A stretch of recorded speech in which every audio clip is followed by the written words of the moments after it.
Welcome to the shop on another Saturday night.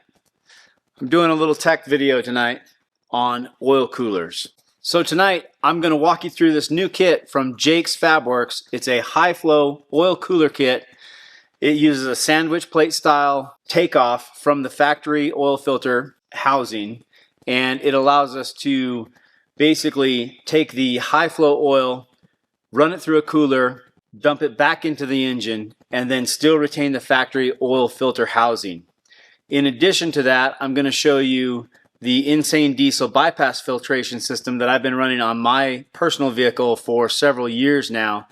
We install a lot of these Insane Diesel bypass filter kits, and what it allows us to do is take a low flow stream of oil, bypass the factory filter at a low flow rate, and super clean that oil down to 2 microns. So I'm going to walk you through that kit as well. We're able to cool the oil at a higher flow rate, close to full flow rate of the engine, and then take the low flow rate bypass oil stream, run that through a secondary filter, and then dump that ultra clean oil back into the motor as well. Why is it important? Let's talk about that here real quick. On the Mercedes Sprinter platform, especially the OM642, which that is the 3-liter turbo diesel engine, they are especially prone to having oil temperatures exceeding the limits when the vans are heavy or when they're towing. This is due mainly in part to how heavy folks are building these vans out, how much they're being overloaded, and the kind of driving we have here in the US with the sustained passes. You know, where we live here in Montrose, we're at 6,000 feet elevation and everything goes up from here. So everyone is driving super heavy vehicles for sustained periods of time at high elevation, and none of these passes are easy to drive. They're very steep, they're very long, so it builds a lot of heat in the motor. The factory oil cooler is an oil coolant type cooler. So essentially it's a sandwich plate cooler that sits on top of the motor. And one side of the cooler oil flows through, and on the other side your engine coolant flows through it. And that exchange is what cools your motor oil down to the same temperature as your coolant. So the coolant is running through your radiator, being cooled by the air or the wind flowing through the radiator and or your fan if it's hot enough. And then the motor oil running through the other side of that plate cooler is being brought down to near the same temps as your engine coolant. That works fine on the flats usually, or less than full load type scenarios. But when you're really under heavy load, building a lot of heat in the engine, it isn't really sufficient, especially when you're really heavily loaded, like a lot of these fully built out Sprinters are, or when you're flat towing a vehicle or a heavy gear trailer, things of that nature. So what will happen at that point is you'll heat soak the engine and those oil temps will start to climb. And if you're paying attention to the info screen on your vehicle, if yours is equipped with that, you'll notice those oil temps on the screen will start to creep up near the upper end of acceptable, and you'll start to creep up towards the red as you're nearing the top of a pass, or maybe halfway up even. And pretty soon, if you exceed that temperature limit, the van will actually start to derate you. Essentially, it will cut fueling back. It will limit the amount of power output in order to protect itself and keep the engine safe. And that's just a safety feature of the van so that it doesn't hurt the engine. It's rather annoying though, because you're going to be driving and you'll have a lack of power. The big kind of giveaway that a lot of customers will point out to us is, hey, I drove to the top of the pass, I got to the other side, I went to downshift so I could use the transmission to slow us, to use the engine braking going downhill, and I noticed that I couldn't downshift manually with the paddle shifters, and that is because they were derated by the van. So in order to help prevent this, and more importantly to help protect your engine, we use an auxiliary oil cooler.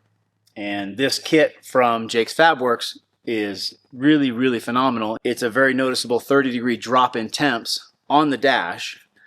The cooler itself sits behind the grill. It's a very nice cooler. Your oil flows through that. This is the sandwich plate, and I'll show you here in a moment.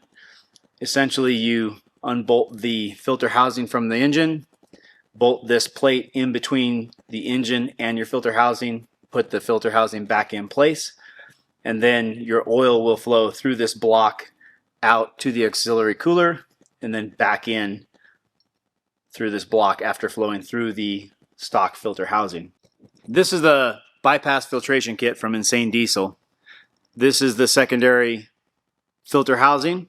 Here's your flow through filter cap. So this takes the place of your stock filter cap and allows oil to flow through the filter cap and then into your bypass filter. And then here's your return cap. So this takes the place of your oil fill cap and allows oil to flow back into the motor here. The filter element, which looks like this, filters your oil down to 2 microns. To put it in perspective, your stock OEM filter cleans your oil from 25 to 35 microns. Now, the reason there's such a difference there is your stock filter has to clean your oil at the full flow rate of your engine. The reason that this can clean it down to 2 microns is you're flowing oil through this at a much lower flow rate. So you can have a much smaller size cleaning element here. These two systems combined, the cooler and the filter, help protect your oil and keep your oil much cleaner, much cooler, and also increase the duration of your oil change interval. So I highly recommend independent lab testing in between your oil change intervals. So every time that I change the oil on my personal vehicles, I send a sample into a lab. They evaluate that sample and they send back the results and tell me everything that's in the oil, all the contaminants. Basically, I know exactly what's going on with my motor. I know whether or not I've got a problem. I know whether I'm throwing away good money if I'm changing the oil at that interval, or if I can push it longer in between intervals. So I know exactly when I need to be changing that oil. And I can see that these changes that I've made to my oil filtration and cooling system make a very real difference in the life of my oil and save me a lot of money in how long I can go in between oil change intervals. I've also seen without these systems, in evaluating customers' oil samples, how bad the oil can be at the normal oil change intervals that Mercedes recommends for their engines, just under normal use with a heavily loaded van. So I would highly recommend, if you've not done this, and we offer this with every oil change, if it's something you'd like to do, we can send in that sample for you and then email you the results back, and then you'll know exactly what's going on with your motor oil. An oil analysis will also reveal if you have bearing material in your oil. So if you have something going wrong internally in the motor, it will tell you that well before a catastrophic failure. So it's very valuable and something that I would highly recommend.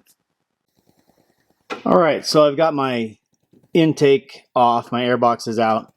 You can see my Insane Diesel bypass filter here. I've got my oil return there.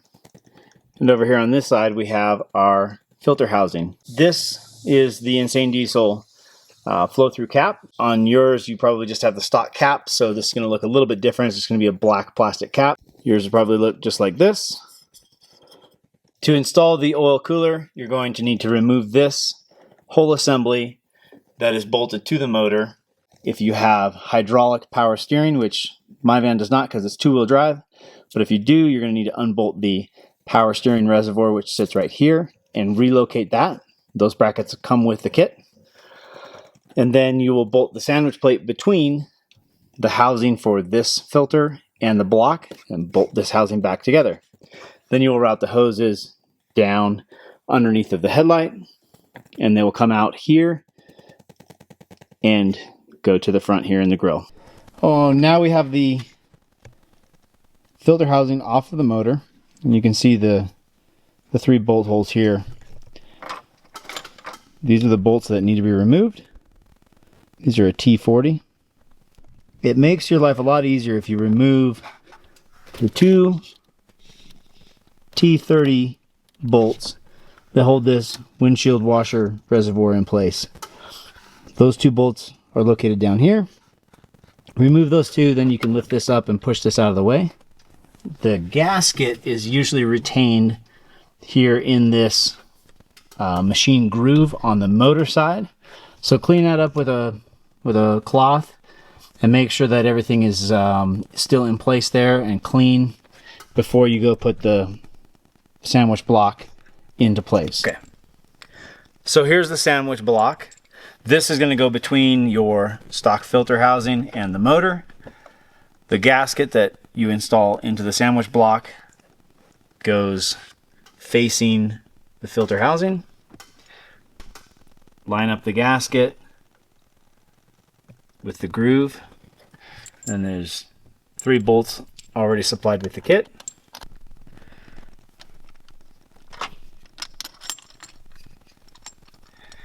And then put it down and thread them in. The last thing you're going to need to do is add this little bracket here between the factory oil filter housing and the block. Because this has moved now away from the motor, this bracket extends, it takes the place of this factory bracket here and fills the gap. On the 2-wheel drive here, we don't have the power steering fluid reservoir, so we don't utilize this little hole here. But on the 4-wheel drives, you would utilize that hole. The power steering fluid reservoir bolts to there. So in this case, you just use the factory bolts, bolt that bracket into place, and that secures the filter housing there. The last thing I did was put the 2 T30 screws back into place here to hold the washer fluid reservoir. So that's secure. And again, I just move this, makes my life easier when it goes to getting these bolts out from this angle. Now, as you can see here, the inlet fitting on the inlet side of this sandwich block is easily accessible. And then the outlet fitting there, you can see on the bottom. Let me get the hoses here real quick and I'll show you those hoses. Now, I have already pre-installed these fittings on the hoses. These come, this just comes as one piece of hose. And these fittings come loose. I've already installed the fittings and crimped the clamps on. So the way I like to do this is I will feed the hoses in from the top. And I'll feed it down the way I want it routed here in the car. Alright, now we're going to mount the cooler here behind the grill. The kit comes with a template for drilling 4 holes to mount the brackets, and it comes with riv nuts specifically for plastic to go into the plastic here. So I've already drilled those holes, set the riv nuts, and then it comes with rubber isolation dampers here. So I've already put those in place. I've used blue Loctite to set those into the riv nuts just so they don't vibrate out. And then we'll go ahead and put our brackets on here. Hold the cooler up, and you can see it just fits perfectly right in front of the factory transmission cooler here when you use the template to drill those holes. And then just a little washer and a nylock nut to hold that into place. So I'm just going to put a couple on there so I can let go. And then I need to hold the cooler and tighten up the other nuts holding right to the end. Go.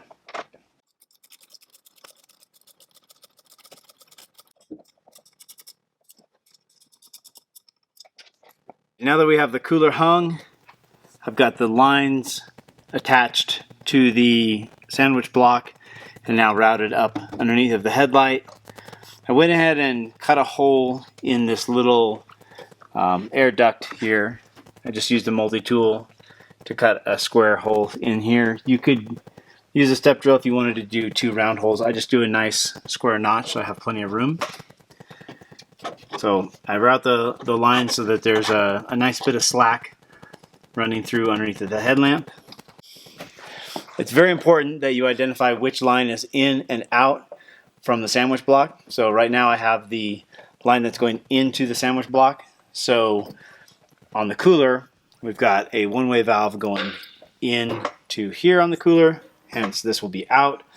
So I'm going to make sure, cut this the appropriate length so there's no kinks or anything. Got a nice razor blade tool here for cutting this line. It works really well. So just go ahead and cut that cleanly off. Slip your clamp over it and then press it all the way on. And then you're going to want to put that clamp right in between the ribs of the fitting and crimp it into place here with your clamp tool. Just like that. Nice and clean. And same on this line here. Cut it to length. Now, this fitting I do not have installed on here just yet. So I'll go ahead and spin it on.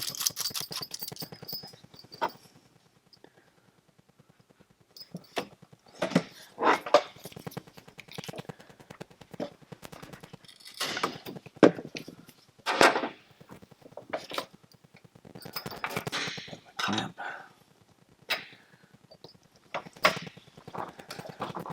Push it all the way on.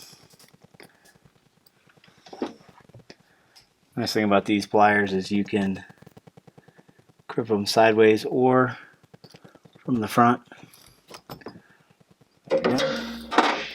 And don't forget to tighten up that fitting. Get my other Allen wrench.